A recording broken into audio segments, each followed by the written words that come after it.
Being a human being is not easy as opposed to an animal because we're born and nobody gives us like a direction. Our parents might be a little bit, our college, teachers, etc., mentors, but generally we're on our own. And it's a very, very difficult process. You wake up in the morning and you don't really know what you can do. You could choose 12 different paths. It can be very confusing and very overwhelming. When you find that sense of purpose, when you find what I call your life's task, everything has a direction. Everything has a purpose. Your energy is concentrated. It's not like you're just going down a single narrow pathway. It's not like life becomes boring and it's just about discipline and solving problems. It's actually the most exciting thing that can ever happen to you because you never have that lost feeling. You wake up in the morning and you go, yeah, this is what I need to accomplish. People come at you with all kinds of distractions and boring and irritating things. You're able to cut it out. It's just the most marvelous piece of internal radar that you can have. So I genuinely wish that everybody can find that kind of internal radar. And so it's not easy, and I understand that. There's no like instant formula because we're all about instant formulas. It's difficult, and I want you to know that. So it's not like Robert can give me the answer in 3 minutes. No, I can't. But there's a process involved. It's not, a mystery. You can follow a very singular process. And the idea is, you're talking about childhood. The way I like to frame it is, when you were born, you are a phenomenon. You are unique. Your DNA has never occurred in the history of the universe, going back billions of years. It will never occur in the future. Your life experience with your parents and everything that you experience in your early years going on up is unique. It's yours. You're one of a kind, right? So that is your source of power. To waste that is just the worst thing you can do in your life. And what the power is finding that uniqueness, what makes you you, and how you can mine that, and how you can go deep into it and use that to create a career path, right? And so I tell people when you're a child, when you're 4 or 5, or even younger, you have what the great psychologist Maslow called impulse voices. They're little voices in your head that say, I love this, I hate that. I like this food, I don't like when mommy moves this way, I like when daddy comes from here. You're very cued into who you are and what you like and what you don't like. And these voices kind of direct you in certain ways, right? And when you're very young, they direct you towards intellectual, mental pursuits as well. And there's a book I recommend for everybody. It's Howard Gardner's 5 Frames of Mind. It's helped me immensely. The idea is he talks about 5 forms of intelligence. Our problem is we think of intelligence as mostly intellectual, but there are many forms of intelligence. There's the intelligence that has to do with words. There's abstract intelligence that has to do with patterns and mathematics. There's kinetic intelligence that has to do with the body. There's social intelligence. He has 5 of them. And the idea is your brain naturally veers towards one of them. It can veer towards 2 of them, that happens, but generally one of them kind of dominates, right? And it's like a grain in your brain that's going in a certain direction. You want to go with that grain, and because that's where your power will lie. So when you're young, if you go back and think about when you were 4 or 5, you can maybe get a picture of some kind of direction or voice inside of you that was impelling you towards this. I know for me, it was words. I can remember when I was 6 years old, I was just obsessed with words, just the letters in words. Almost like in this almost slightly schizophrenic way. I would spell words backwards. I would take them apart. I would do anagrams. I love palindromes, right? So I had a thing about words and language. It's very primal. Some people, Albert Einstein, when he was 4 years old, his father gave him a birthday gift of a compass. And he was just mesmerized by this compass. The idea that there are invisible forces out there in the cosmos moving this needle. And he's obsessed with the idea of invisible forces. Steve Jobs, when he was like 7 or 8 or maybe younger in Burlingame, California, his father, they passed by a store with technological devices in the window. And he was just hypnotized by the design of those devices and the glass tubes and everything. So he wanted to go in that direction. Tiger Woods saw his father hitting golf balls in the garage, and he was just like screaming with joy. He had to do that, right? I could give you a million different examples of this. Of course, these are people who are famous, obviously. We can go back and find that. It's easier. But what happens to you, and please cut me off if I'm going on too long here. No, please continue. Okay. Please. What happens to you is you're 7, now you're getting older, and you're starting to not hear that voice anymore. You're hearing the voice of your teachers telling you, you're not good at this field. You need to get better at math. You shouldn't be interested in these sports or anything. You should be going this way. Your parents are starting to tell you this is the career they want for you or the direction they want you to go in, right? You start hearing that more than your own voice. And as you get older, it gets worse and worse and worse. Then when you're a teenager, it's all about what other people are doing, your peers, what's cool, what's not cool, And that kind of is more. So all of this noise enters your brain, and you can't hear that anymore. You don't know who you are. And so you go to college, you kind of maybe choose a major that seems practical that your parents want you to go into. Maybe you kind of wander around, you're not sure. And then you enter the work world without that inner radar that I'm talking about, and brother, you're lost, right? Where should I go? Well, I need to make money, right? And so you make a choice based on the need to make a lot of money. Not everyone, but some people do that. And I understand that need. We all need to make a living, but that can set you off on a very bad path because you're not connected emotionally. The thing is, when you figure out that primal inclination, that grain that's inside of you, then you have the energy to be disciplined, to go through boring tasks, to learn. You learn at a faster rate because you're emotionally engaged. When you're emotionally engaged in a subject, the brain learns 2x, 3x, 4x as fast as when you're not. I always give the example. In college, I studied foreign languages, which was kind of a passion of mine. For 3 or 4 years, I studied French, and then I went to Paris, and I couldn't speak a word. It was useless because it didn't teach me anything practical, right? I was totally confused. But I was in Paris, and I loved it, and I wanted to live there, right? And I had a girlfriend, and I needed to speak French to her. And I can tell you, in 1 month, I learned more than those 4 years of university because I wanted to, because I was engaged. My emotions were there. It was like I had to survive to learn French. So most of us, we don't have a need really to learn this subject. We're paying half attention. But when you find that thing that really connects to you, you're paying deep attention. Your emotions are engaged. You're learning at a much faster rate, okay? And so the thing is, how do you find that when you're older?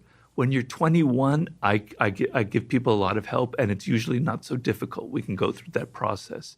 It gets harder when you're 30 and you've been wandering around, but it's not impossible. I didn't really find my exact path until I was 38, 39, to be honest. So there's hope. When you get 40 and you get 50, it gets more and more difficult, right? And it's very sad if you wasted that seed of uniqueness that I'm talking about.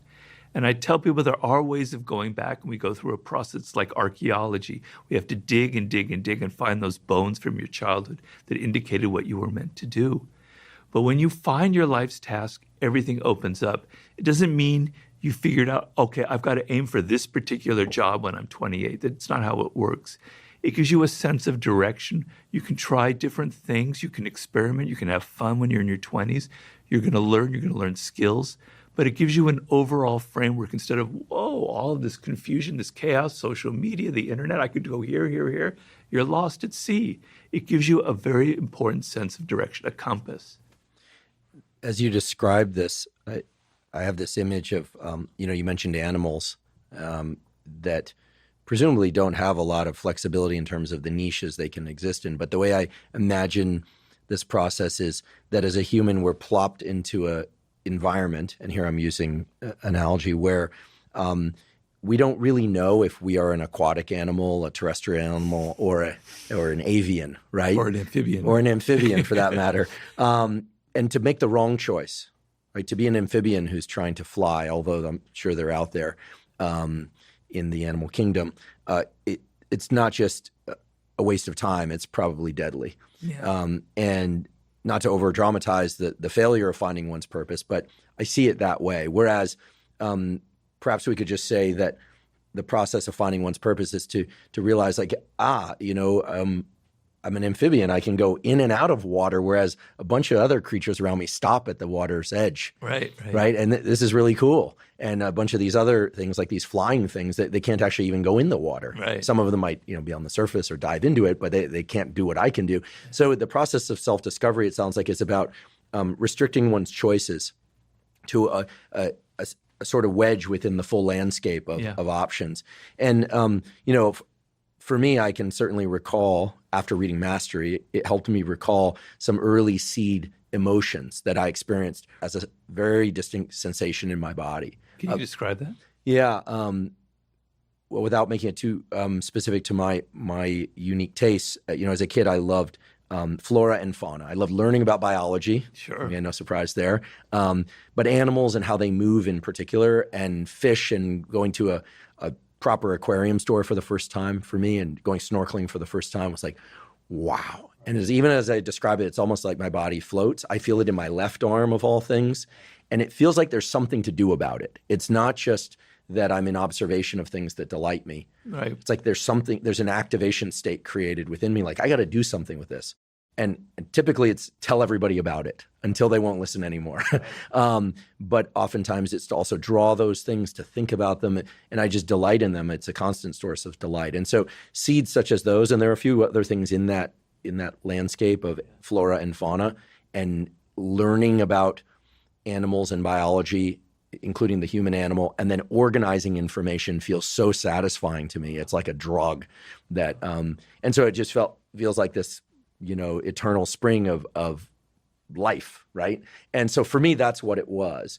And in 2015, when I was teaching that course, the course I loved, but I was feeling a little bit astray in my scientific career. And then I read Mastery, and I realized, yes, I love running a laboratory, I love teaching, but there's something else for me, and it has to do not with a podcast. I didn't even know what a podcast. I knew what a podcast was. I was listening to podcasts at that time, but I wasn't on social media. I had no thoughts of having a podcast. But what I wanted was that feeling in its total number of forms. Right. That's the goal. Get that feeling in as many forms as possible. Right. Is that about? That's absolutely perfect, because the connection to what I'm talking about, it's not an intellectual thing. It's visceral. It's emotional. It's physical, right? And you feel it in your body. And when you're doing it, it's like it's at your level. It's like you're swimming with the current. You feel it. Things are easy. Everything clicks together. There's a delight.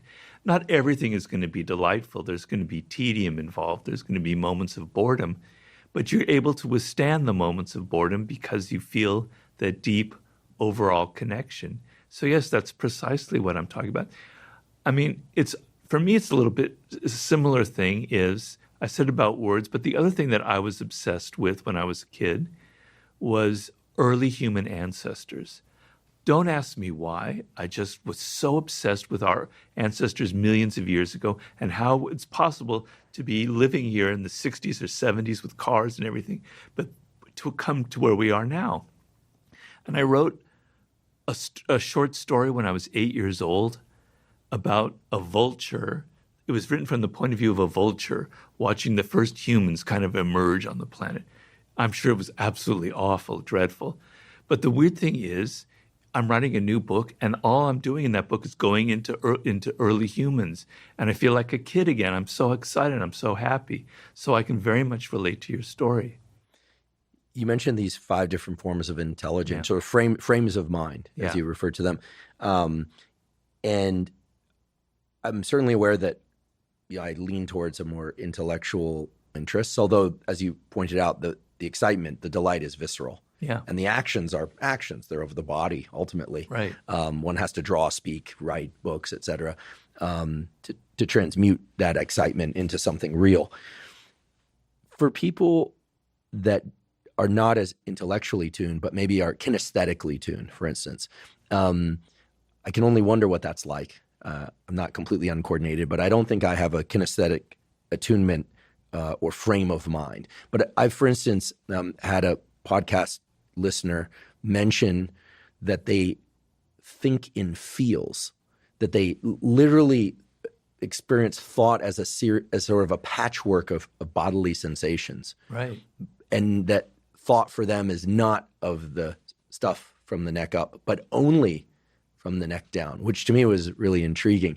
And so I only raise this because there have to be as you point out, there's an infinite number of different sort of orientations based on our unique DNA and experience. But what do you think explains why these particular seeds, or as you point out, like the direction that the grain runs in the brain? I mean, it's partially going to be nature, it's going to be DNA, For sure.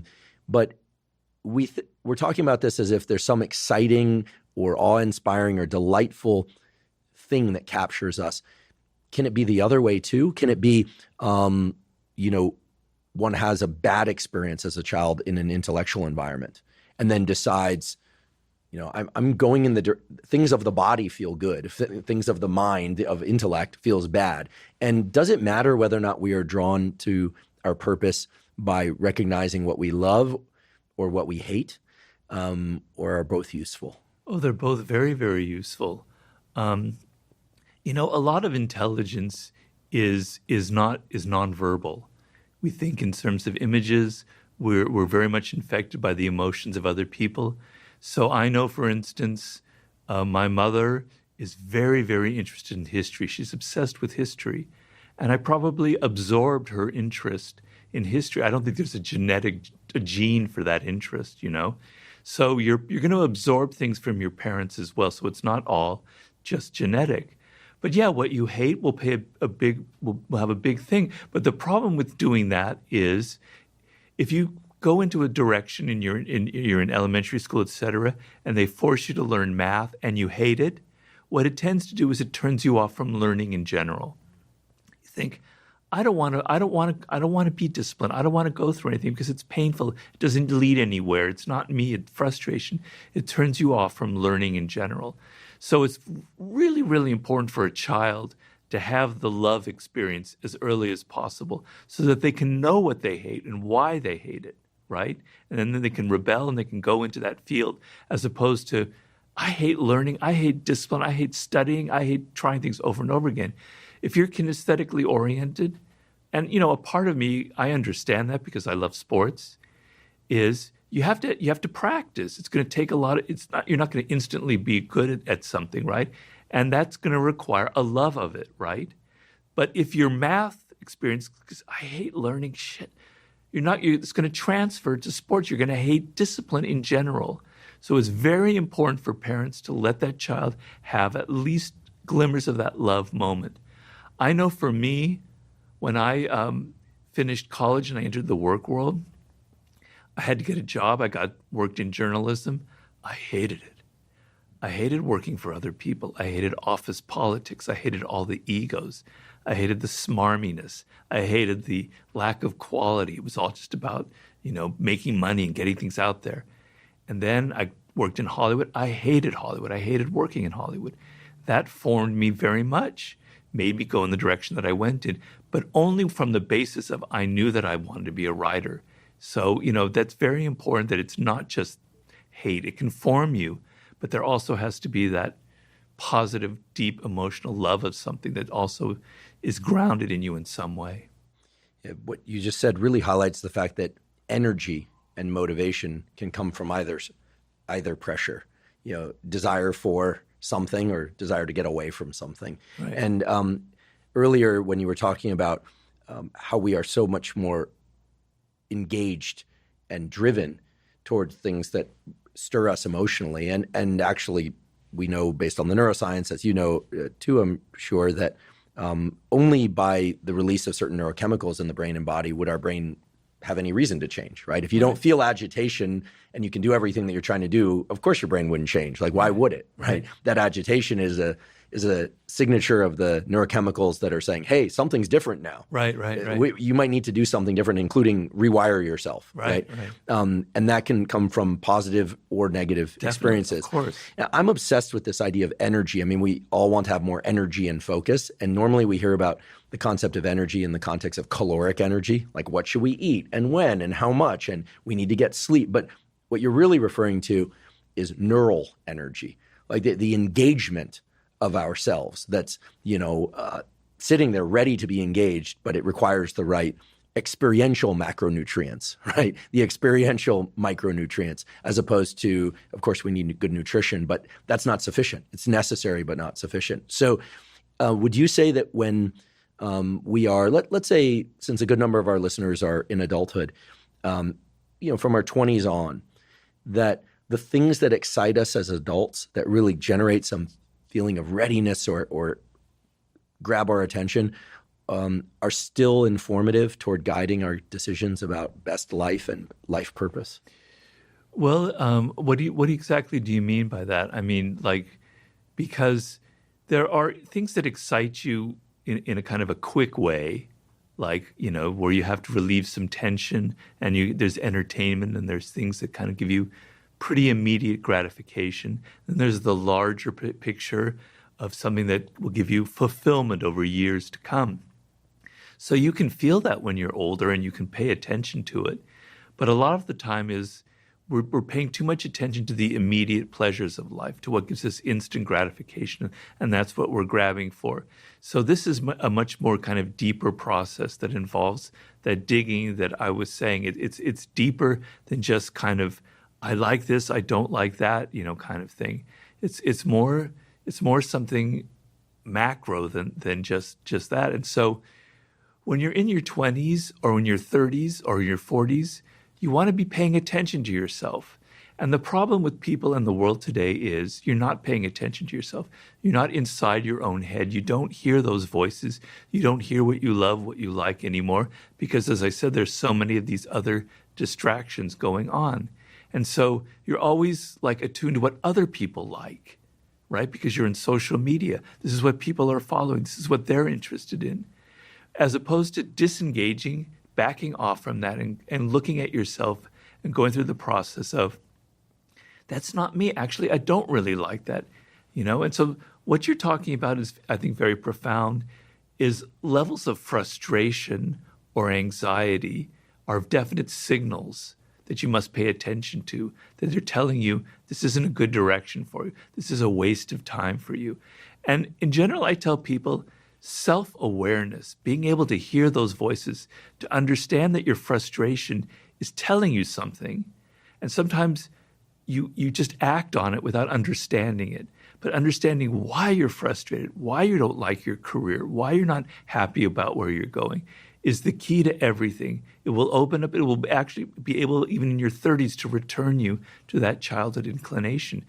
But if you can't listen to where those emotions come from, then they're useless. They're not teaching you anything. As we all know, quality nutrition influences, of course, our physical health, but also our mental health and our cognitive functioning, our memory, our ability to learn new things and to focus. And we know that one of the most important features of high quality nutrition is making sure that we get enough vitamins and minerals from high quality, unprocessed or minimally processed sources, as well as enough probiotics and prebiotics and fiber to support basically all the cellular functions in our body, including the gut microbiome. Now, I, like most everybody, try to get optimal nutrition from whole foods, ideally mostly from minimally processed or non-processed foods. However, one of the challenges that I and so many other people face is getting enough servings of high-quality fruits and vegetables per day, as well as fiber and probiotics that often accompany those fruits and vegetables. That's why way back in 2012, long before I ever had a podcast, I started drinking AG1. And so I'm delighted that AG1 is sponsoring the Huberman Lab podcast. The reason I started taking AG1 and the reason I still drink AG1 once or twice a day is that it provides all of my foundational nutritional needs. That is, it provides insurance that I get the proper amounts of those vitamins, minerals, probiotics, and fiber to ensure optimal mental health, physical health, and performance. If you'd like to try AG1, you can go to drinkag1.com/Huberman to claim a special offer. They're giving away 5 free travel packs plus a year's supply of vitamin D3 K2. Again, that's drinkag1.com/Huberman to claim that special offer. So it sounds like one of the goals is to engage in what I'll just call for the moment unadulterated self-referencing.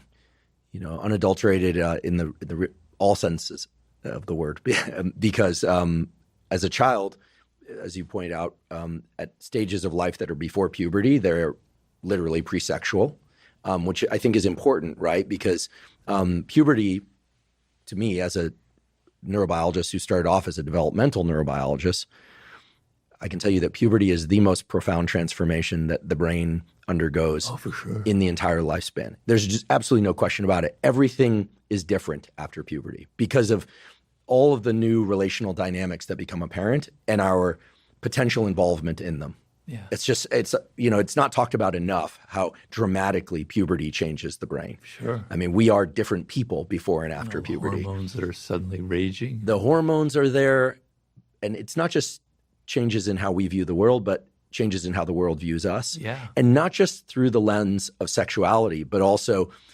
expectation of what we are capable of, what we are responsible for or not responsible for, our learning capacity. I mean, puberty is like this, it's also the most rapid stage of aging in our entire lifespan. Wow, right? Those kids that go home for the summer and then come back, like shaving, Yeah. I was sort of I wasn't a late bloomer, but I had a long protracted puberty, but I remember those kids. I'm sure we all remember those kids. Everything changes. And so I think prior to puberty, these seeds, as you've described them, of delight or of resistance to things, I think they are unadulterated. They're not contaminated right. by the voices and expectations of others. And so I can see the challenge of reaching back to those as an adult. I wonder if this relates to something that I've heard you talk about before, although perhaps not as much as some of the other topics you've discussed publicly, which is the real versus the false sublime. Oh. Could you perhaps just define for us what sublime really is, what a sublime experience is, and the distinction between real and false sublime experiences? Because I feel like this relates to really? finding that seed. Right. It's about finding authentic seeds within us, as opposed to when emotions can be distracting and misleading. Wow. I never made that connection. And it's the book that I'm writing right now. So thank you for that. I have to think about that. I'm writing a book on the sublime. And I have several ways of kind of illustrating. I generally like to use a metaphor. And the metaphor is that being a human being, being a social human being living in a particular culture, means that you live inside of a circle. And that circle of that time are the conventions of thinking, of ideas that are acceptable, of behavior that is acceptable. This is where you can go mentally, where you can go physically, all the codes and conventions. So that circle for ancient Egypt and for 21st century America, they're obviously very different, but it's the same circle. It's the same limiting factor. You're not supposed to go outside of it. These are thoughts, experiences, behavior you're not supposed to do. The sublime is what lies just outside that circle. The word sublime comes from on the threshold of. It's like, here's a door, and the sublime is literally at the threshold of the door. You're looking out into something else, right? And the quintessential sublime experience is a near-death experience. You're standing on the doorway, the threshold of death itself, right? And so in my book, I'm illustrating the different kinds of sublime experiences that you can have in relation to the cosmos, in the relation to thinking about being alive. Just being alive is the strangest sensation you could possibly have. I know that very personally after my stroke. I go into a chapter on childhood and how sublime your own childhood was. I go into animals, the relation to animals. I have a chapter about the brain, a chapter about love. I'm working right now on a chapter about history, okay? But what I'm trying to say is the human brain is wired for these experiences, is wired for transcendental experiences that take us out of the narrow little realm that we live in. Because we're aware of our death as the only animal truly conscious of its own mortality, and it frightens the hell out of us. And the idea that we can see something larger than just the banal parts of our life is a doorway that allows us to kind of transcend the moment, to feel connected to something larger, to feel connected to some power in the cosmos, to evolution itself, right? And so we're wired for that. And I'm writing a chapter now about 40,000 years ago, at the moment where I think the sublime was born, is a story that I'm trying to illustrate right now with our upper Paleolithic ancestors. So it's deep inside of us. We need it. We have to have it. In the 21st century, we have very few avenues for it, any real avenues. Religion used to be the main kind of way of accessing this. And so because it's so deep, we reach for false forms of the sublime that give us the sense that we're transcending, but it's not at all, because sublime has to come from within. It's an experience that you have, that you're generating in your own mind, in your own experience. The false sublime comes from outside. It comes from drugs. It comes from alcohol. It comes from shopping. It comes from online rage. It comes from joining a cause and just getting out all your aggression and violence, right? It comes from causes. It comes from addictions, okay? It gives you a sense, it calms you down and makes you feel like there's something else going on in life besides your job that you're sick of. But it's not real, it's not lasting, it's false, it's an illusion, it's not based on anything real. It's not connecting to that deep part of human nature that's wired for these experiences. So what happens is you have to have more and more and more and more of it. You have to have, more of this rush. You need more of the drug, you need more of the alcohol, you need more of the sex, you need more of the porn. It's never going to satisfy you. But the real sublime, you don't have that feeling. It's like, it's transformative. Once you feel it, it lasts for you for the rest of your life. It's what Maslow, again, called a peak experience. So that's the difference between the false and the real sublime. I haven't quite connected it to what you were saying, but if I think about it, I think you're on something very interesting. I mean, maybe the connection I was trying to draw was doesn't hold, but yeah, for me, those early experiences of seeing things that just delighted me in a way that felt like that not only is the thought process was a long time ago when something like, oh my goodness, I can't believe this exists.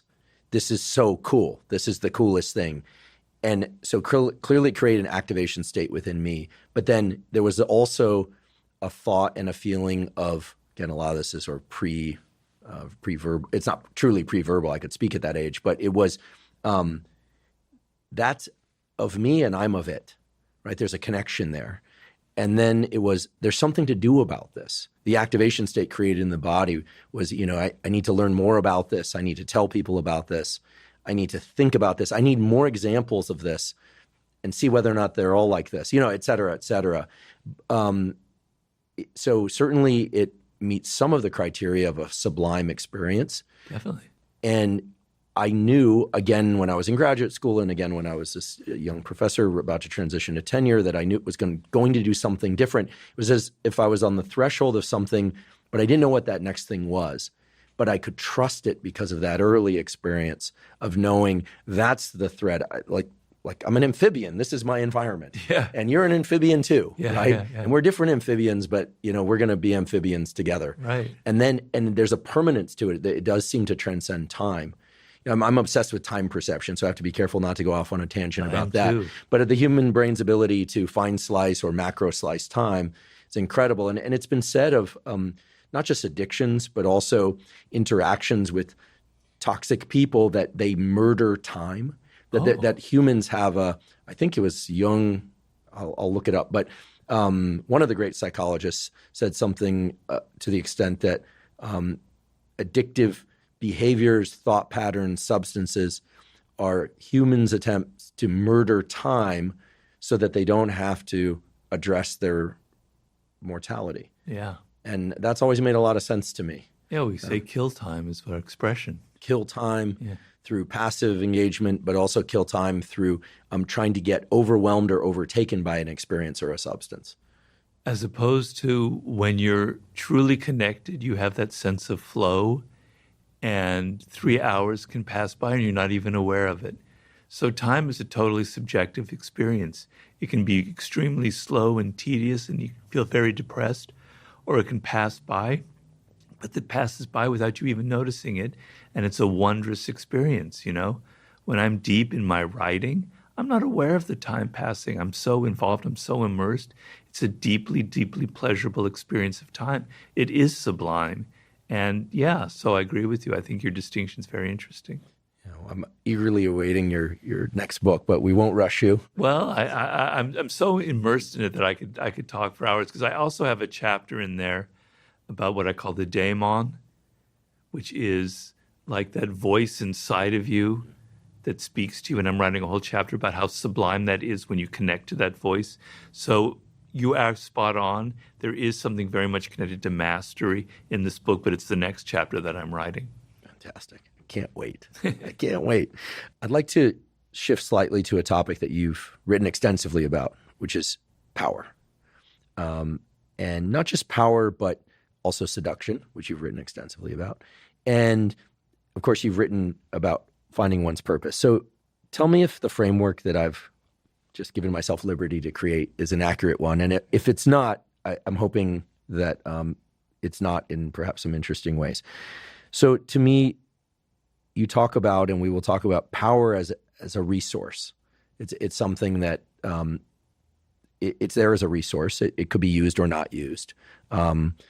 And I think of seduction as one form of exchange between an individual. So there's a verb associated with seduction. Power, I'm thinking of more as a noun in this context. You're the word guy.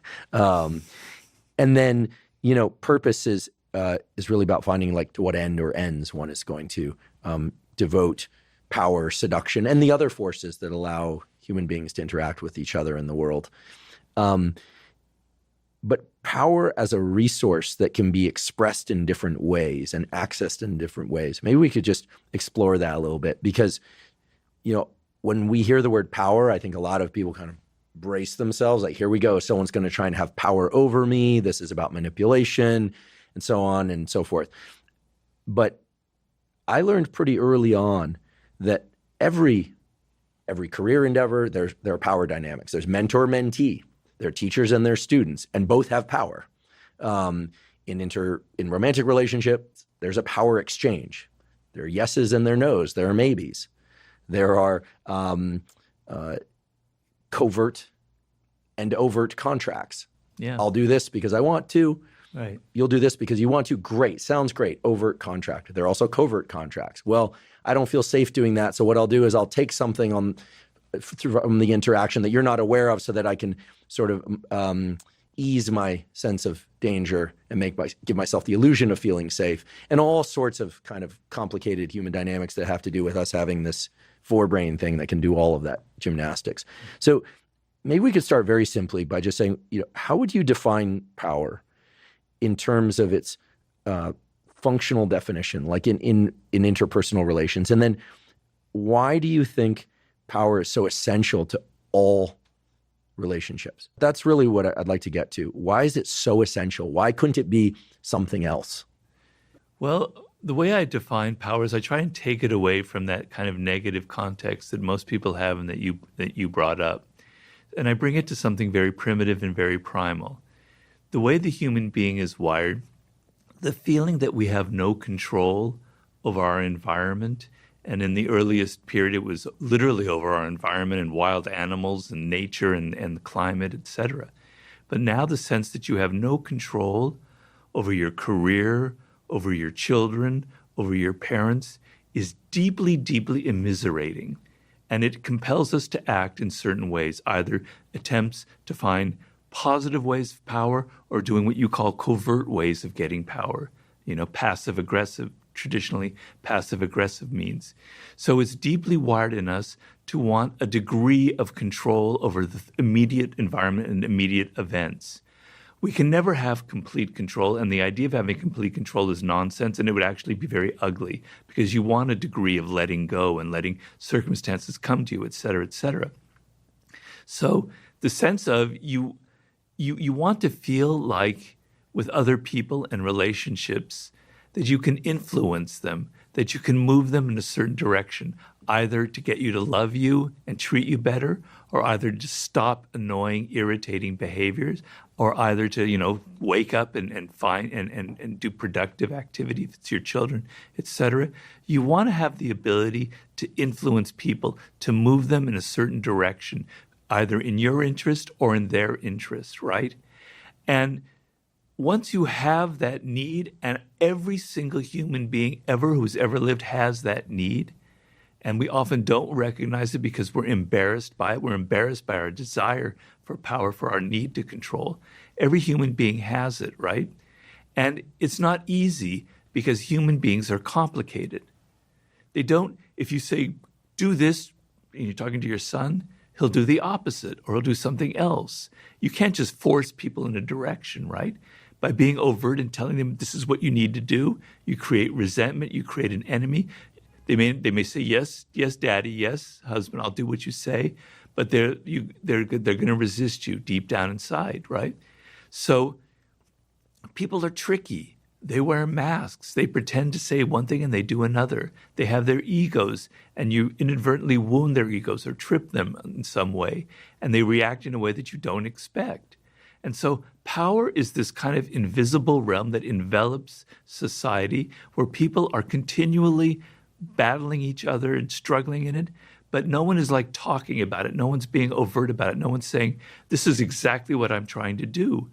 And so when you enter the social world and the career world, you're not expecting these battles. You don't know, no one's taught you, no one's trained you. Your parents don't train you. Nobody trains you. And you make mistakes, and you realize how political people are. If you're a sharky character, and there's a certain percentage of them, you realize, wow, I can deceive people, I can manipulate them, I can get what I want, I can pretend to love them, and they'll fall for me, and I can do all this other stuff. But for most of us, the 95% of us who aren't sharks, and I'm including myself in that category, it's very, very disturbing to suddenly enter that world and see all of that invisible power games on that no one's given you any advice for or helped you. And so take it out of the realm of it's just about trying to dominate the world and manipulate and exploit and abuse. It's something inside of you. You have this need, and your suppression of it will only make you come out in passive ways, and you won't be able to control certain things. If you want to move people, if you want them to follow your ideas, if you want them to be more aligned with your politics or your ideas, you have to be subtle. You have to learn psychology. You have to learn certain aspects of how to almost move people without them realizing in certain directions, which is like the art of seduction. And if you're not interested in that, if you're just going to tell people what you think and what you're going to do, that means you're not interested in practical action. You're not interested in results. You're just interested in venting your own frustrations or your own anger. So learning the subtle little dynamics of power is extremely essential because we're a social animal. It doesn't mean that you're going to get dirty, that you're going to suddenly go out there and manipulate the hell out of people. Most of the 48 laws of power is about defense, but how to defend yourself from the sharks about there, how to defend yourself from making classic mistakes, like outshining the master, like talking too much, like arguing with people instead of demonstrating your ideas, on and on and on. It's not an ugly thing. It actually makes you a better social individual. So that's how I like to frame it. It's very interesting. I think as a young guy growing up, it was so important to me to know where I fit in with my friend group. And I didn't think of it so much as a hierarchy, nor when I was in my academic studies did I think of it as a hierarchy, even though it clearly was, right?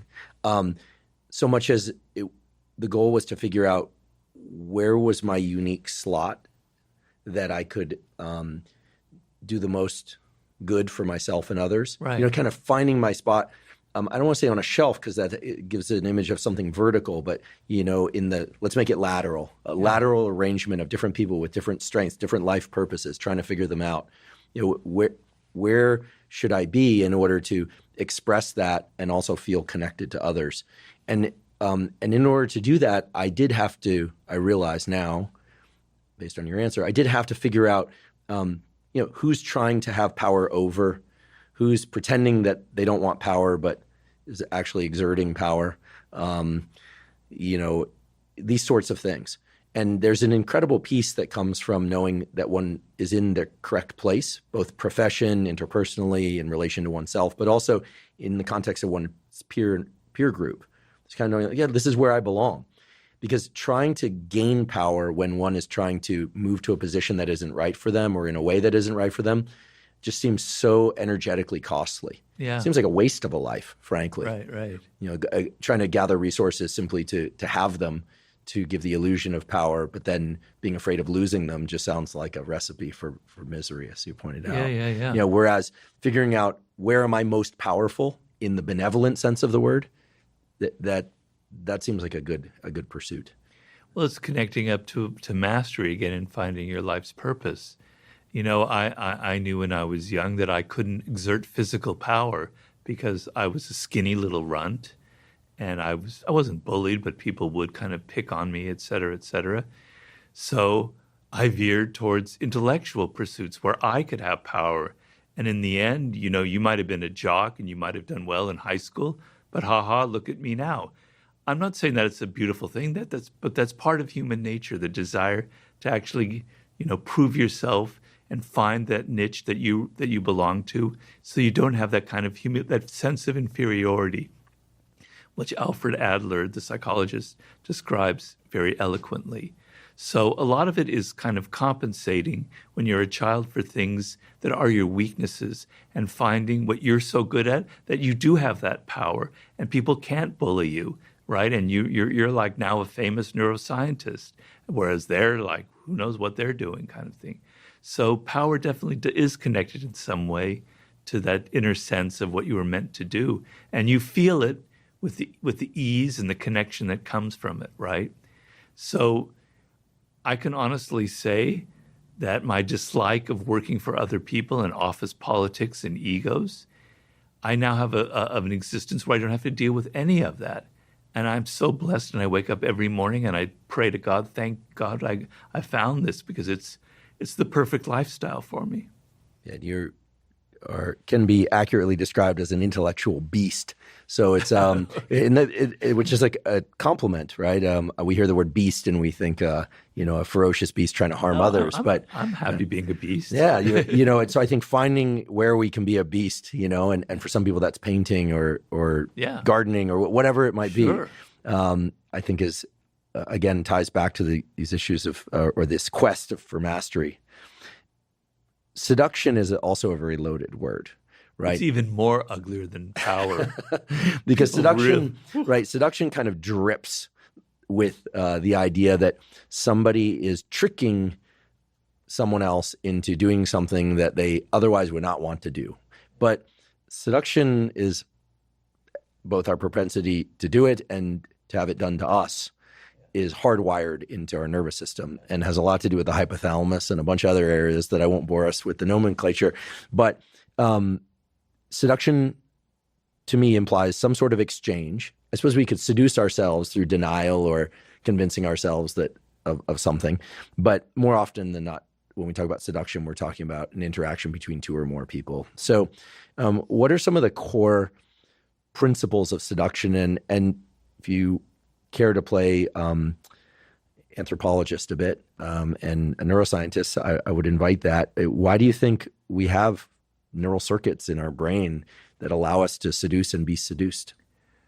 Well, I don't know how if I'm being kind of an armchair intellectual here, but my theory is some of it has to go back to social events long in our prehistory, which have to do with taboos. And society was initially kind of organized by a series of taboos, right? Most notably the taboo on incest.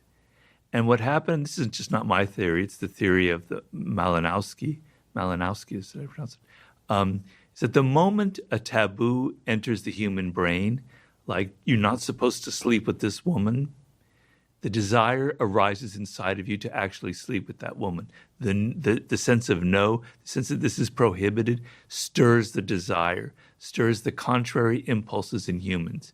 And we can be very, perverse creatures, right? So if you've ever tried to suppress a thought, you realize that it keeps coming up. It keeps coming up. You can't suppress it. Don't think of an elephant, Andrews. Whatever you do, don't think of an elephant. You're thinking of it because you can't help it, right? The idea that you're not supposed to desire this person stirs that actual desire. So I believe the sense of something being taboo and transgressive is the ultimate kind of origin of our desire for seduction. But seduction involves vulnerability. It involves somebody gets inside, somebody gets under our skin, right? And to do that, we have to let them in. So the person being seduced is in some ways, to a degree, complicit. Because if you just put up a wall and you said, no, I'm not going to be seduced, nothing will happen. But you have a vulnerability. You're letting that person into your psyche, into your inner space. The paradigm for that is early childhood. So Freud talks a lot about this. So I don't know if people still believe in Freud anymore. I certainly do. Okay. Absolutely. Genius of both psychology and physiology. Wrong about a lot of things, did a lot of things he shouldn't have done. Let's acknowledge that. I think everyone would agree that sleeping with your patients and being a cocaine addict, bad ideas. But at the same time, he had an absolute, like near supernatural levels of insight and brilliance into human nature. Did he sleep with his patients? I believe he did. But if I just threw that on him without him doing it, then, forgive me. He certainly had emotional attachments to his patients that he shouldn't have had. I don't know if he slept with them. He very well might have. But his idea was that the child is seduced by the parent. You're in an extremely vulnerable position, right? Your life depends on them. And they're seducing you with their energy. You're letting them in, right? And that kind of creates a pattern for the rest of your life. And so, for instance, the feeling of being carried by your father and just being taken around physically is a form of seduction because you don't know what he's going to do to you. You're very excited. You want that surprise, right? And to me,